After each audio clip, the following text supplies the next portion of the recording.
Welcome to Basic Training for the Transitioning Military Veteran. Thank you so much for checking out our program.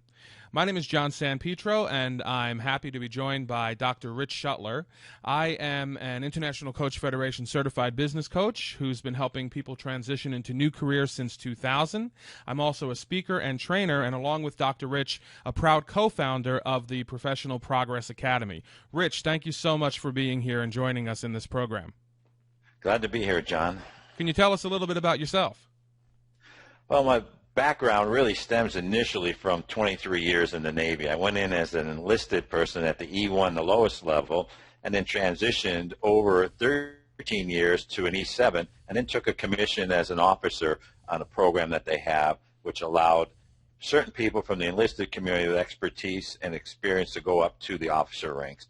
I also have earned my college degree and my university degrees part-time while I was in the military. For 15 years, I went to school one class at a time, regardless of where I was stationed, and I was able to achieve a PhD in Applied Management Decision Sciences from Walden University. Since then, after my retirement in 1998, I used my education and teaching background to get involved with the University of Phoenix, where I've been teaching with them now for almost 19 years. I also served as a dean in their School of Advanced Studies in a full-time capacity for 5 years. The last few years, predominantly, I've also been, much like yourself, John, an international public speaker and trainer, going around the world helping people achieve their full potential, and recently, with you as well, a co-founder of Professional Progress Academy. This is a topic that both Dr. Rich and I feel very passionate about, and we're here doing a course on military transition for several reasons. If you look at the numbers, I think you'd be very surprised.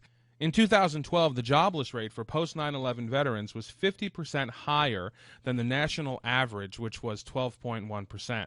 Imagine more than 1 out of every 10 returning veterans will not be able to find a job.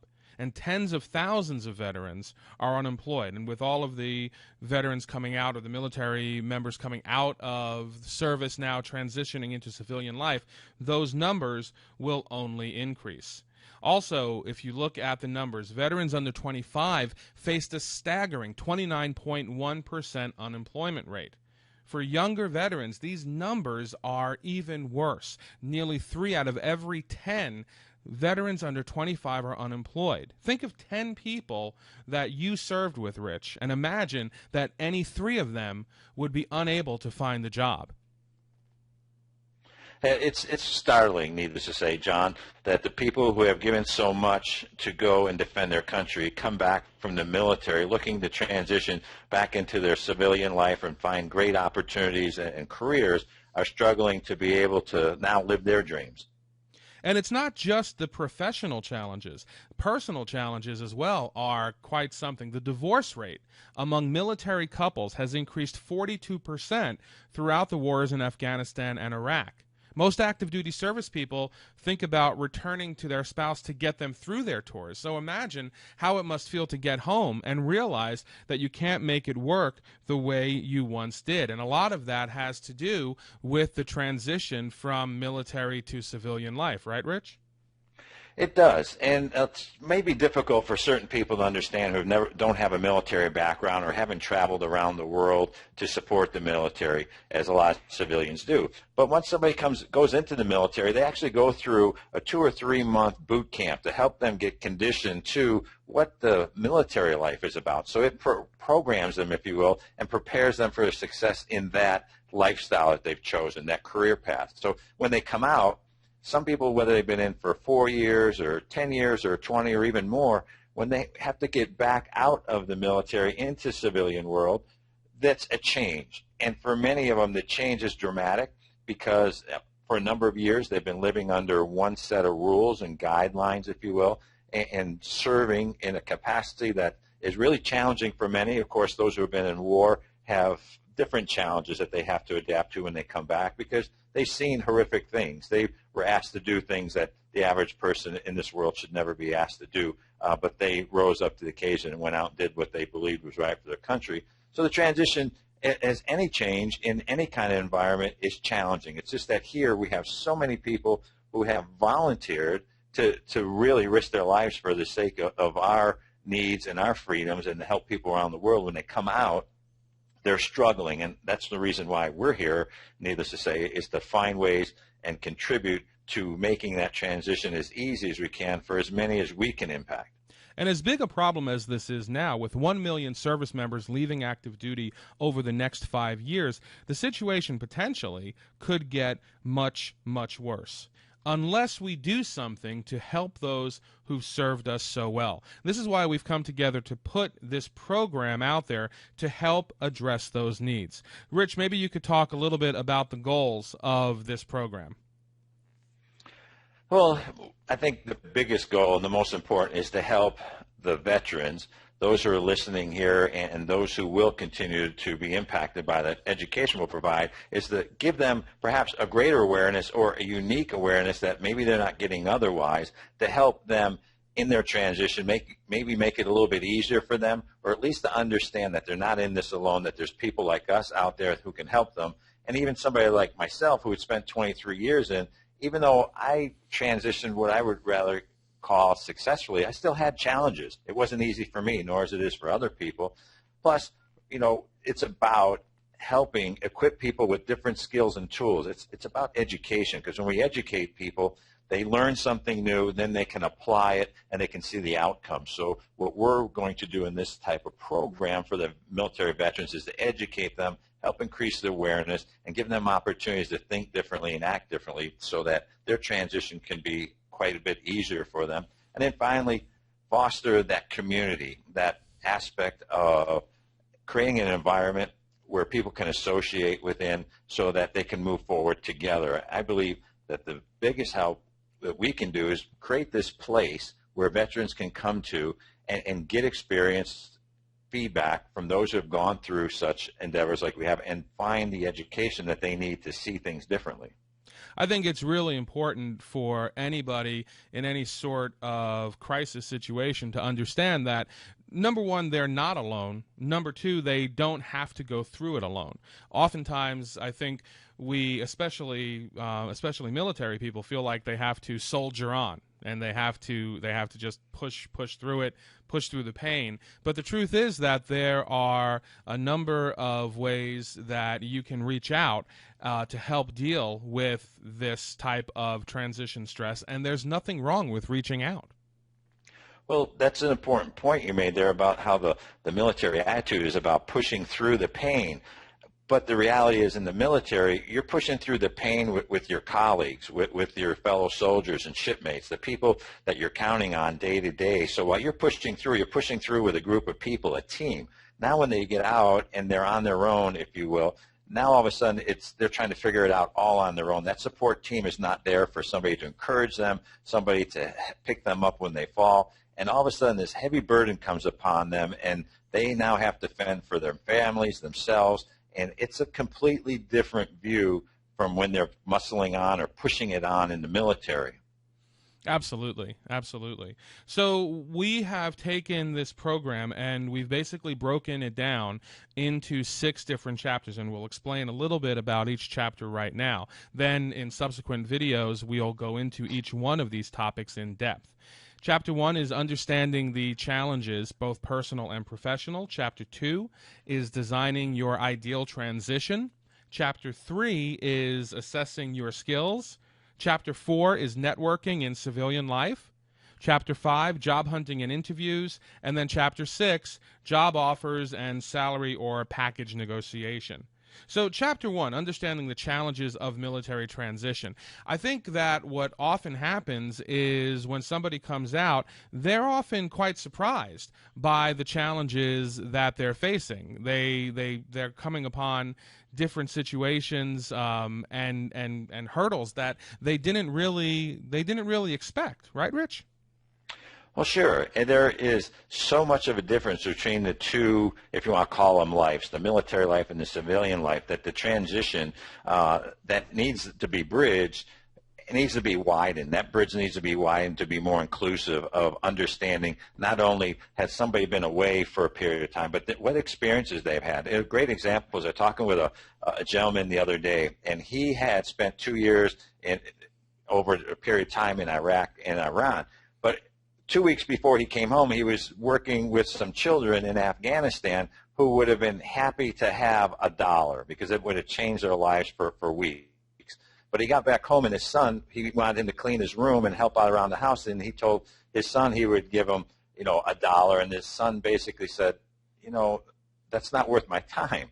So it's not that it's about his son here. It's about the differences of perceptions that when people are living in the military and particularly living overseas, the culture, the expectations, the norms are so much different than when you come back to the U.S.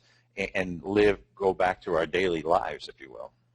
And when these things are happening to you, oftentimes you're not consciously aware that you're under a stressful situation. And so the next thing we're going to go over in Chapter 1 is the symptoms of transition stress and how to recognize them so that you know if they're happening to you. And then finally, we'll talk about coping mechanisms. And there are several. Some are good and some are bad. And we'll break down the coping mechanisms to embrace and the coping mechanisms that you probably should avoid.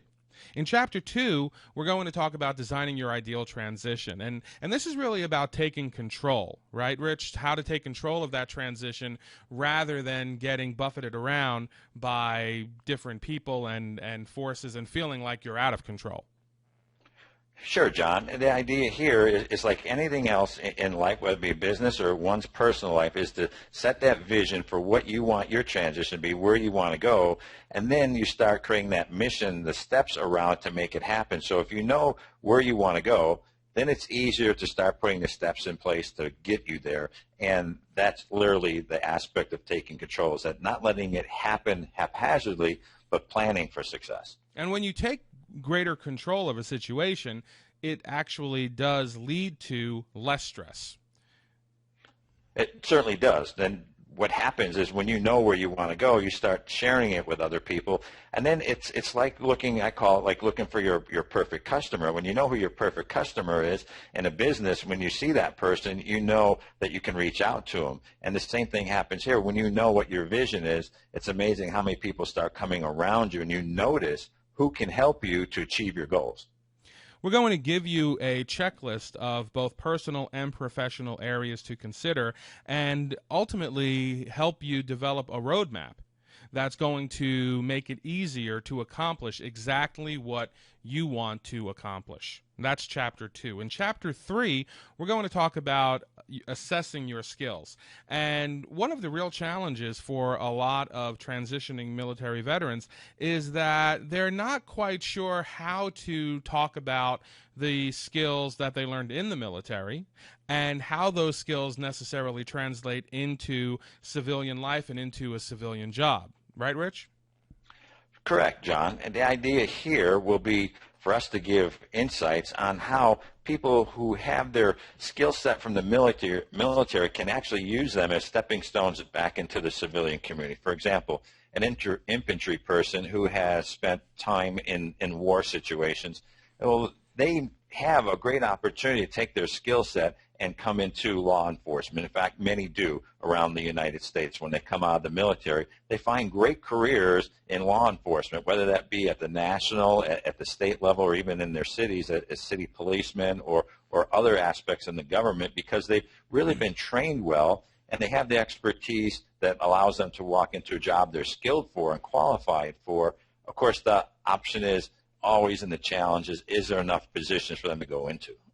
Right. And even if it's not a career in law enforcement, there are plenty of corporate jobs and private sector jobs that would really be quite conducive to somebody who has developed that leadership acumen, that leadership talent. It's just a matter of understanding where your talents are, and we're going to show you how to shine a spotlight on your most marketable talents. We'll also discuss continuing education, the pros and the cons of going through that, and whether or not it's right for you. And there is no answer necessarily for everyone. It really is a personal decision. In Chapter 4, we're going to talk about networking. And this is simply interpersonal communication and developing relationships and contacts. This is very different in the civilian world than it is in the military world. And I think a lot of transitioning military veterans have a difficult time navigating this. Well, that's true. And it becomes important to know the differences because in the United States military, it's very traditional in the sense that it has rich traditions back hundreds of years. So, for example, in the military, there's certain naval terms in the context of some words that are used that people communicate with on a regular basis, which really don't transition well to the community. Or in the military, much like the government, there's a lot of acronyms that we would use while we're in the service to communicate. Those acronyms don't transition well to the civilian world because it's not really, the metaphors, the analogies are not used the same way in the civilian sectors of life as they are in the military. And it's not just in the professional sectors, it's in the personal sectors. A lot of people come out of the military, and even, the closest people in their personal lives, the people who were closest to them prior to their entering the military, they find that they have trouble communicating with those people now, even spouses and family members, as you indicated earlier. Well, that's true, and you just have to consider the fact that as people transition from one place to another, it's much like going to another country on a vacation. If you've never been to Italy before and you don't know how to speak Italian, going to Italy can be quite the challenge. Even though everybody eats food the same way as everybody else, and some things are very similar, it's the difference of the culture and how people communicate, which makes it, in some cases, very challenging to go on a vacation and have a good time. So we're going to talk about how to navigate this new terrain, both personally and professionally, for maximum results. In Chapter 5, we're going to talk about job hunting and interviews. A lot of transitioning military veterans have a surprising amount of trouble with this. Surprising to them, because it's not something that they thought they would have trouble with. In some cases, it's not something they ever really had trouble with before. Well, that's true, John, and really it comes from the fact that in most cases in the military, you never have to do interviews for the next promotion. You're promoted based on a point scale and by tests that you may be taking. So over a course of a number of years, you're getting promoted in the military based on a numeric score up until a certain point. So many of the younger military people, they were promoted automatically because they had achieved so many points. They never had an interview for a position. So now we see that when they're coming into the civilian world and they're looking for a job, they're actually in a situation they have never been in before. So it's unusual for them, and they don't have any experience, and so they're really not sure what the right answers are or how to correctly be prepared for an interview. Yeah, it's an entirely different way of proving yourself when you're used to a certain way of doing things in the military. And so we're going to talk about the most effective methods for finding a new job. We're going to talk about how to write a winning resume and cover letter, and again, translating those military skills into copy in your resume that's going to really make you shine. And we'll even go into a little bit of using your military training to ace any job interview. In Chapter 6, we're going to talk about job offers and salary and package negotiations. Again, this is not something that you really had to deal with in the military because what you got, right? That's true. And when you were transferring, you never had to worry about something like a package because in the military, most folks travel and transfer every couple of years to a new duty station, and that's automatically pre-programmed for you. They set up everything. All you have to do is follow the process, if you will, and everything's pretty much automated. It's a very interesting difference, and again, one that a lot of transitioning military veterans find somewhat jarring. So we're going to talk about what you should and shouldn't expect in a job offer. We'll talk about how to stay on top in any ongoing negotiation, what you can and can't negotiate for, and when to give ground and when to take it. We're going to make sure that you're very prepared for this part of the job hunt. These are the 6 chapters, and the way we'll structure it, each chapter will include video lessons, printed materials, related articles, and additional interviews, as well as a Q&A area where if you're having a particular challenge, you can ask us a question and we'll do our best to answer it. When you've completed this basic training program, you will be better prepared and better equipped to take control of your transition and make it as smooth and as fruitful as it could possibly be. And if you ever have any questions, you could email Dr. Rich or myself at admin@ProProgressAcademy.com. Rich, I am very excited about this program. I know you are as well.